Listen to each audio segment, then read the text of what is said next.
Hello everyone, welcome back to another episode of r/ProRevenge.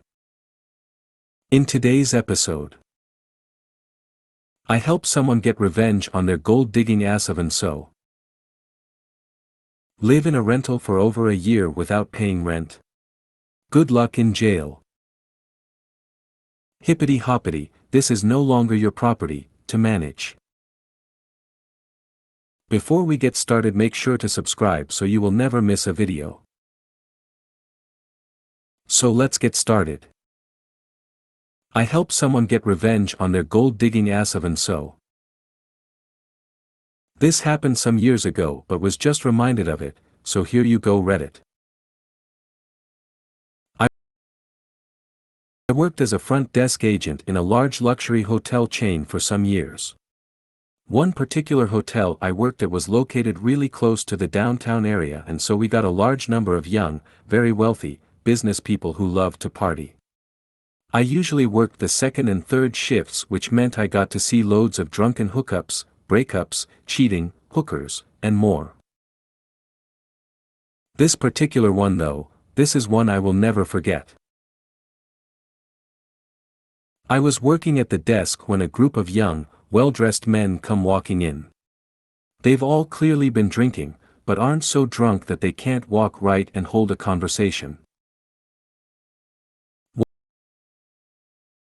One of them comes up to me and tells me that while he and his friends were at the bar, a woman was hitting on him, and even though he told her no multiple times, she wouldn't stop. So he and his friends left, and it wasn't until they got in the Uber that he realized he didn't have his room key anymore. He thinks she took it and he's concerned that she may come up to his room. He asked that I deactivate his keys, and if she does come up to the hotel to not let her in. When he was telling me all of this, it didn't sit right with me. He and his friends were all grinning about it and snickering amongst one another. Then he gave a clear description of her, without being asked. Told me height, body shape, hair color, and style, the kind of dress she was wearing. All while saying it in a mocking tone.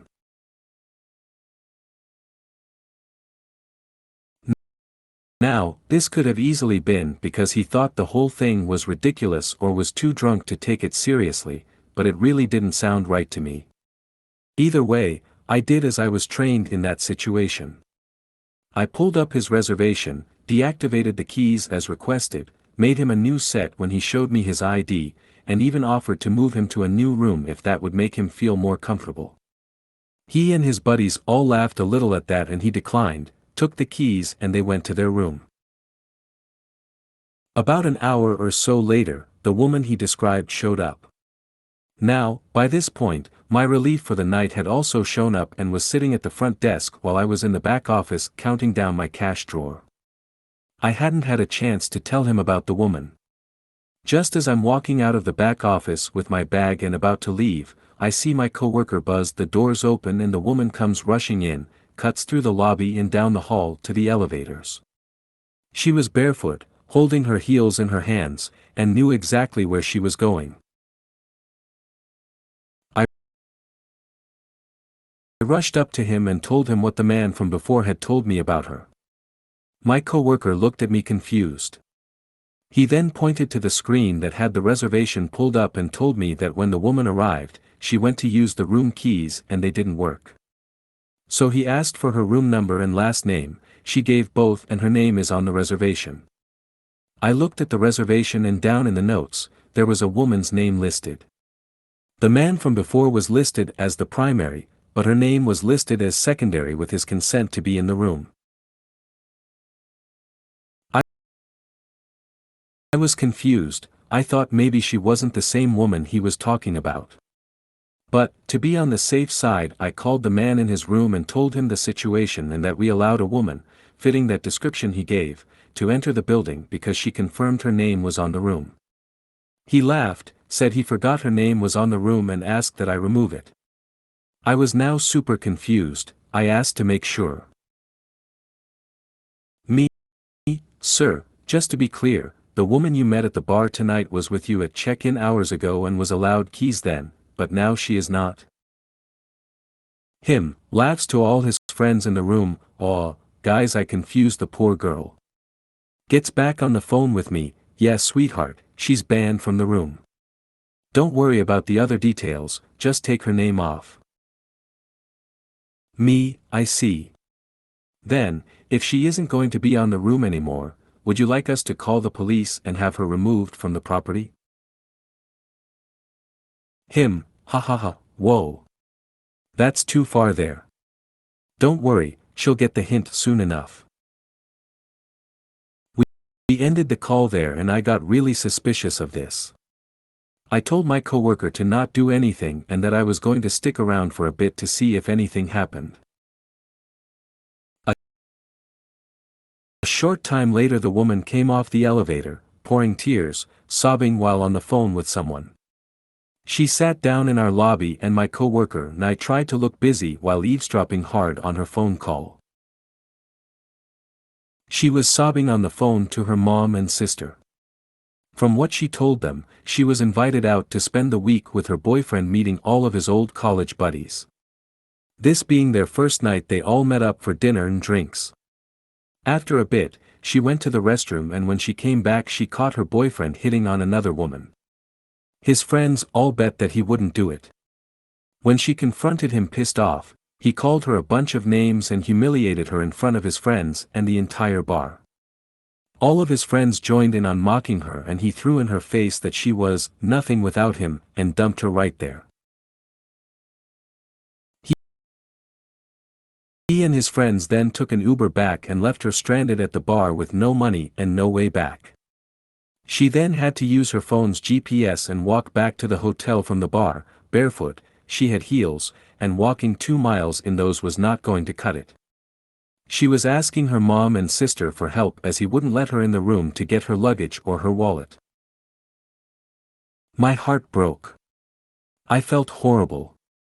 I helped this guy treat this poor woman like crap and now he and all his friends were up there laughing at her while she's sitting in our lobby sobbing and with nothing. I went over to our snacks area in the lobby, grabbed her a bottled water, and brought it to her. I told her that I couldn't help but overhear the conversation and was very sorry for her situation and asked if she would like us to help. I informed her that if he was keeping her from getting to her things, we could call the police and have them force him to hand over her things so she could leave if she'd like. Or if she wanted to let her mom or sister pay for a room, we'd be happy to give her a very low rate in a room far from him. She thanked me, took the water, and tried to calm down and talk to me about what all was happening and what her options were. Eventually, we decided on her staying in the hotel for the night and figuring out the rest in the morning. As we make it to the desk, she asks me to try and run her credit card to see if it has enough on it for another room. I ask her what she means by another room, and she tells me that she's actually paying for the room he's in. That his name is on the room because he booked it, but it's her card paying for everything. This intrigued me. I asked why she was paying for the room if it was in his name. She told me that she's the one with a job, not him. That he hasn't been able to find a job in his field since graduating from college and is essentially living off of his parents' money. But just after they started dating, his parents cut him off, so he's been living off of her money. That's why she was so upset and confused by how he had been acting all night. He was sweet and doing everything for her back home, but since he met up with his friends he did a 180 and hasn't been the same guy the entire time. I wanted to tell her that it was obvious he was using her for the money and that he would probably blame his friends for all of this and try to get back with her later on. But I doubted she would have listened to me or cared for a complete stranger to butt in on her personal life like that. So instead, I offered up a sweet piece of revenge. I informed her that, considering she's the one paying for the room, if she can confirm that it is her card on file with some sort of photo ID and verify the last 4 digits of the card number, that's honestly all this hotel company required, then she could, if she wanted to, kick him out of the room and keep it all to herself. But, considering how poorly her night has been, if she were indeed able to prove she is the one paying for the room, then I'd be more than happy to provide for her the biggest luxury upgrade we offered at our property. Largest suite we had, full hotel amenity access. I'd even have my coworker fish out a bottle of champagne and some fresh strawberries for her to have sent to her room. All free of charge. She was taken aback by the offer and was very sincerely tempted. She looked like she was about to say no. Then I told her that since she would be upgrading her room, that would require moving her things from that room and into her new one. Which mean the room that she is currently listed in would need to be vacated immediately. If anyone were to remain in the room after we have demanded it be vacated, we are required to have them escorted off the property or they pay for the room. Their choice. She then thought about it, pulled up her card's banking app and showed me the screen. It had a photo of her, her full name, the card's full number, and the hold from our hotel for the room. She asked if that worked. It was good enough for me. I quickly upgraded her, moved everything over in the system, and before I could say a word to my coworker he was already grabbing a set of master keys, a bell cart, and was asking her what her luggage looked like since he would be the one retrieving it for her to deliver to her room. He didn't want her to have to deal with her ex again. She smiled and told him which ones were hers and that she hadn't unpacked yet. My coworker runs down to the elevators and up to fetch her things, while I make her a new set of keys and send her off to her new room. Once she's on the elevator, my phone at the desk starts ringing. It's the ex-boyfriend and he's very angry about why my coworker has entered the room and is taking her things. I calmly explain that I cannot give out the private information of any of our guests and that if he would like to remain in his room he will need to pay for it as there is no longer a method of payment on his room. He blew up. He's making a ton of demands and at the same time yelling at my coworker to stop what he's doing, but it's obvious from the way he's yelling at him that my coworker isn't listening to him. I can even hear the guy's friends telling him to chill out and just pay for the room. I then explain that we will give him a courtesy 10 minutes to make a decision. At which point, if he doesn't have payment ready then he must vacate the building or we will be forced to call the authorities and have him evicted. He continues to yell at me. He screams, swears, threatens, and yells for a solid minute before taking a breath. I then tell him he has 9 minutes remaining and asks if he has come to a decision yet. He hangs up on me. 9 minutes later I call the room and he doesn't answer. I call again, no answer. I call a third time, he picks up, then immediately hangs up. I call the police and tell them what's going on and they said they're on their way. The officers arrive, I tell them what's going on, we go up to the room together and the man and his friends are all white as ghosts when they see the cops. The cops explain to the ex-boyfriend and his friends that they're being evicted. The ex-BF starts trying to talk to me but the cops stop him and tell him to only talk to them. I told him about his attitude on the phone before. The friends are all offering to pay for the room at this point and the cops look to me and ask if that would be acceptable. I smile very sweetly and say, no, and the cops nod and start rushing all of the guys to grab their things and leave the room. The ex-BF is the last one out the door carrying his 2 bags and complaining that he isn't even given a luggage cart and has to carry his own things. His friends all look pissed at him. I go with the officers to escort all of them out of the building and run into my coworker in the lobby. He waits until they're all outside in the parking lot to tell me that the woman is in her new room, loves it, and said no to the champagne, she just wanted to sleep. I didn't get to see her before she left town the next day, but the ex-BF did try calling our hotel to complain a number of times and even tried leaving some bad reviews of us online and lied through all of it. I hope she doesn't have to ever deal with him again. Live in a rental for over a year without paying rent? Good luck in jail. Last summer I bought a house trailer and decided to rent it out. It needed some work, so I posted 2 months free rent for putting carpet down in the living room, hooking up the hot water heater and putting in a toilet.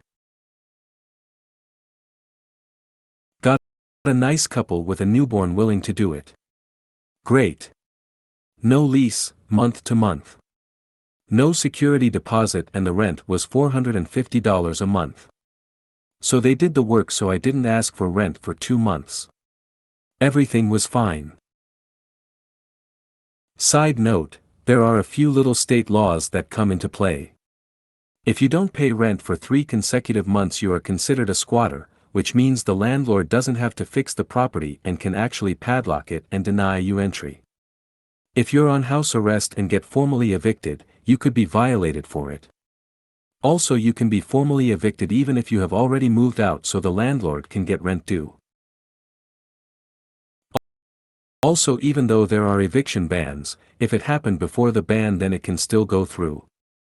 Plus a few other conditions that still allow someone to be evicted. It's up to the judge, really. Fast forward 5 months and still no rent money. Yes, they had a newborn and they were young and didn't have a lot of money, but the husband can spend $1,500 on a new engine for his project car. They can afford to go out to eat and spend money on electronics, but no rent. So after that 3rd month I did nothing. The weather was turning cold. I didn't put in the furnace like I promised, and if they hadn't had a newborn I would have padlocked the house. They were bragging about their tax refund. I gave them a shot to catch up, and they basically said that they knew their rights and were in a rent strike, illegally I might add. You will see later. COVID happened, husband got laid off, so I gave them a break. When he went back to work I asked for back rent again and was told to F***ck off. I finally had enough. I told them they had 14 days to get out or I was doing a formal eviction, and seeing he was on house arrest he knew what that meant. I honestly was trying to keep him from having to go back to jail and keep an eviction off of their record. I was trying to be nice and civil. So they left and I cut my losses, until I checked the property. Everything they put in the removed. Everything they got free rent for was gone. I got pissed and filed for a formal eviction. It didn't go as they hoped. They said I didn't provide heat, so they went on a rent strike. Only they didn't file that with the courts or hold the money aside. They just thought they could stop paying rent. What they put into the trailer was less than the rent.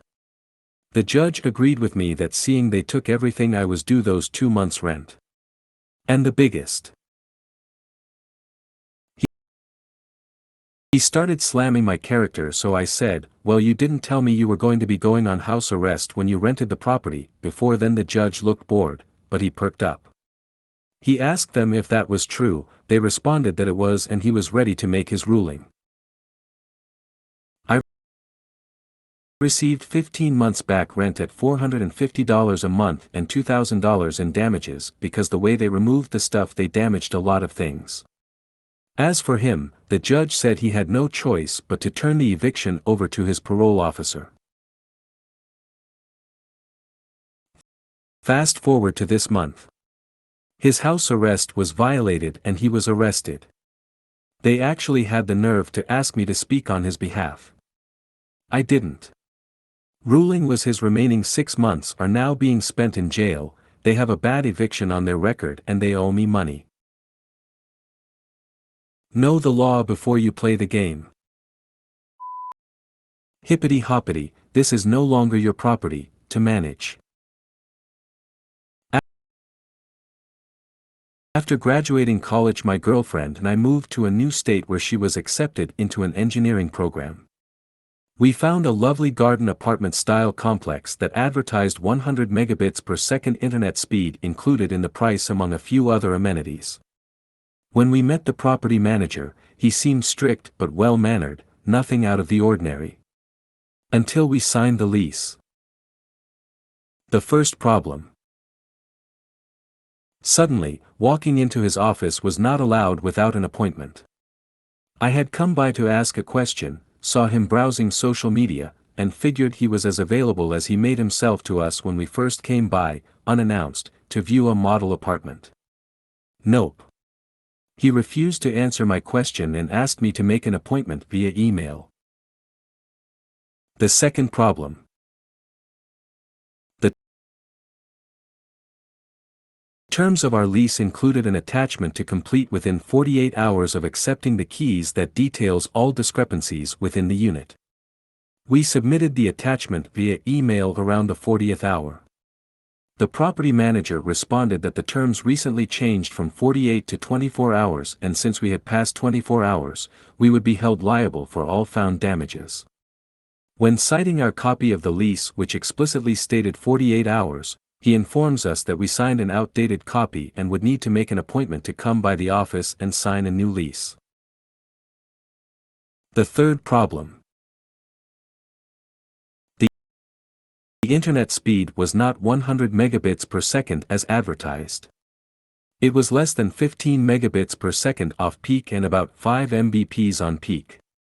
We again contacted the property manager to complain but were referred to make an appointment. The fourth problem. We made an appointment to address the previous three problems. During this meeting and after I finished voicing our issues, the property manager leans forward and says, "There are other communities in this neighborhood that may be more accepting of people like you and your girlfriend. You're welcome to break the lease and leave." People like you and your girlfriend. I had thought he was referencing our no-nonsense response to his nonsense, daily communication, scheduling multiple meetings to address these issues, etc., but my girlfriend believed he was speaking towards our skin colors. Her, a black woman, and myself, a white man. My girlfriend jokingly told me to check my privilege before getting serious and explaining to me that we were experiencing discrimination at the very least. The solution. I did some research and discovered the property manager worked for a larger organization that owns several complexes throughout the country. I found their director of human resources on LinkedIn and made a connection. I then emailed her copies of all email correspondence, screenshots of the lease, pictures of the internet speed flags advertised by the road, and more screenshots of online speed tests. We further noted his comment and the implications behind it. The Human Resources Director replied within a few hours and promised us she would look into the issue.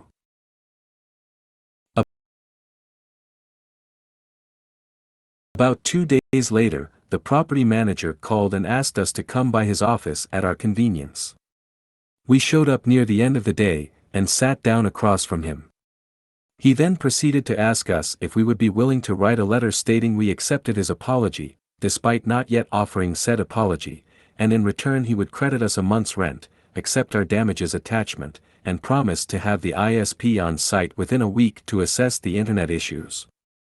We declined. He got personal with us and revealed his job may be at stake and asked us to reconsider. My girlfriend leaned forward and said, "There are other communities in this neighborhood that may be more accepting of people like you. You're welcome to leave."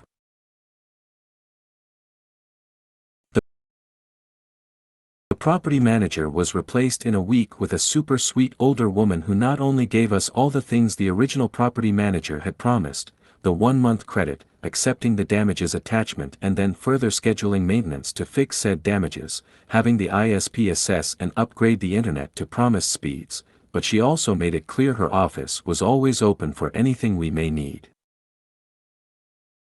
I looked up the old property manager about a few months later on LinkedIn. Still unemployed. If you made it to the end of the video, thanks for watching. Don't forget to like, subscribe and share, and we will see you in the next video.